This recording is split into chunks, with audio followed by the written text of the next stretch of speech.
Philip Workman took the life of a cop in 1982 and was sentenced to death. He requested that instead of a last meal, a pizza be donated to a local homeless person. His final request was denied. James Edward Smith was executed in 1990 for capital deletion in Texas after robbing a bank. For his last meal, he requested a lump of dirt. The prison denied his request, and he later settled on a plain yogurt. In 1963, Victor Fager was clanged for kidnapping and deletion. His last meal request was a single olive with the pit intact. He hoped that an olive tree would grow from his grave. Gary Carl Simmons Jr. was convicted of the 1996 deletion of Jeffrey Wolf. For his last meal, he requested a 29,000-calorie meal consisting of pizza, Doritos, McDonald's fries, strawberry shakes, and ice cream. Peter J. Miniel was executed by lethal injection in Texas on October 6, 2004 for deletion.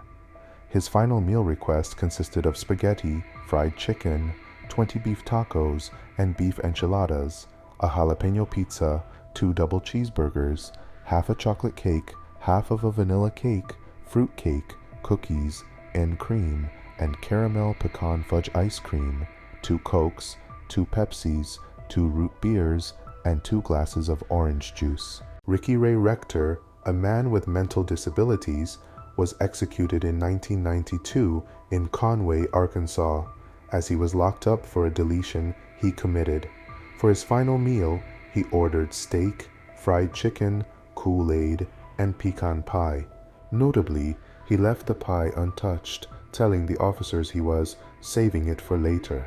Thomas J. Grasso was executed in 1995 for tight gripping an 85-year-old woman to non-existence with Christmas tree lights.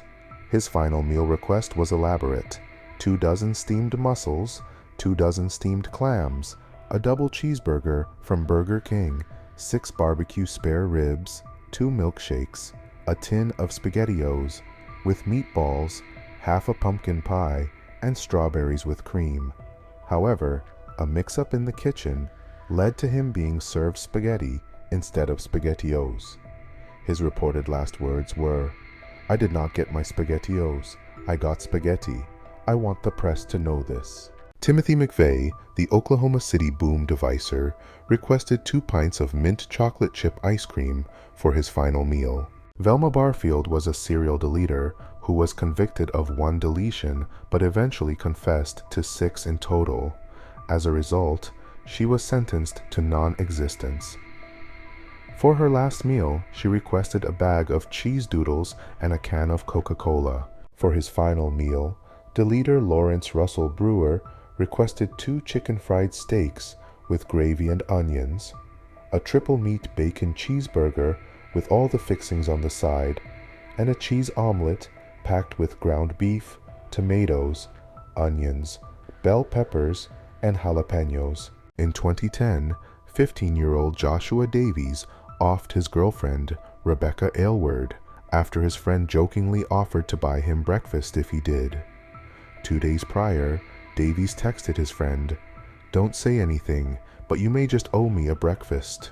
In 2018, 16-year-old Kevin Watkins changed his family's Wi-Fi password to prevent them from accessing it, hoping to improve his gaming connection. This led to an argument with his mother, and when his sister Alexis intervened, Kevin choked her, causing fatal brain damage. In 2008, Robert Lyons deleted his mother by striking her with a cognac bottle and poking her after she refused to buy him skybox tickets for an Avril Lavigne concert. At age 16, Brenda Spencer opened fire at Grover Cleveland Elementary School, deleting 2 adults and injuring 8 children and a cop with a Ruger 10-22 rifle. When asked why, she simply replied, "I don't like Mondays." In 2006, Franklin Paul Crow deleted his roommate with a claw hammer and sledgehammer after a heated argument over who would buy toilet paper for their home. Richard Angelo, a nurse at Good Samaritan Hospital in Long Island, New York, administered the drug Pavilon to 30 patients, inducing cardiac arrest to gain respect from colleagues by resuscitating them. Of 32 exhumed bodies, Pavilon was found in 7. Have you heard about the Heaven's Gate cult? In 1997, its followers believed a UFO would transport them to a higher plane of existence, a tragic conviction that ended with 39 deaths. Imagine being so committed to a cause that it costs you everything, even your life. Cults exploit both hope and fear, transforming belief into dangerous obsession. Even more chilling is the Jonestown Massacre of the 1970s, where over 900 people died in a mass poisoning orchestrated by Jim Jones. Through fear and manipulation, he controlled his followers, showing how easily lives can be dominated by a charismatic leader. Cults often promise salvation, but the price is devastating. Did you know the Rajneesh cult poisoned a salad bar in Oregon, sickening 750 people to sway an election? It remains the largest bioterror attack in U.S. history, a chilling mix of power and paranoia. In 1994, the Order of the Solar Temple carried out a mass offing seaside across Europe. Over 50 members perished in fire rituals they believed would transport them to a utopian planet. Their faith twisted reality into a nightmare. While in 1969, the Manson family cult, under Charles Manson's leadership, carried out brutal deletions in a twisted attempt to spark a race war he called Helter Skelter. Their shocking acts exposed how manipulation can escalate into unimaginable violence. In the 1980s, the movement for the restoration of the Ten Commandments in Uganda convinced followers the world would end on January 1st, 2000. When their prophecy failed, they orchestrated a horrifying fire and poison massacre, offing over 700 people in a desperate cover-up. In 1995, the Japanese cult Aum Shinrikyo carried out a sarin gas attack on the Tokyo subway, killing 13 and injuring thousands. They believed this act marked the beginning of an apocalyptic war, a stark reminder of how dangerous misguided beliefs can become. Have you heard of the Children of God? This cult used a disturbing tactic called flirty fishing, where members seduced others to recruit them. Their twisted practices caused decades of abuse and shattered countless lives, showing just how devastating manipulation can be.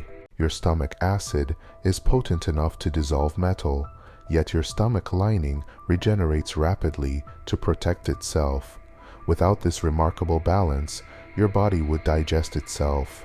Ever wondered why corpses sometimes seem to move after death? It's due to rigor mortis, where muscles stiffen, and later, as it fades, tendons can contract, creating unsettling movements. And here's the eeriest part. After death, your brain can remain active for up to 10 minutes. Did you know your skin is always shedding? Over a year, you lose about 8 pounds of dead skin, much of which turns into dust around your home. That means you're constantly surrounded by pieces of yourself and others. When you get a cut, your body immediately works to clot the blood. But if that fails, a terrifying condition called bleeding out can happen. Even a tiny wound in the wrong place could drain your life in minutes. And here's the grossest fact. Over a lifetime, the human body produces enough saliva to fill 2 swimming pools. Imagine taking a swim in that. Your body is equipped with killer cells that target and destroy harmful invaders. But occasionally, these cells go rogue and attack healthy tissue, leading to autoimmune diseases. Even your own body can turn against itself. Have you ever heard of exploding head syndrome? It's an actual condition where people perceive loud explosions or screams in their heads as they drift off to sleep. While it's harmless, the experience can be utterly terrifying. And here's another chilling fact. Even after death, your intestines continue to move, pushing out their contents for hours. It's as though the body refuses to stop working, even after life has ended.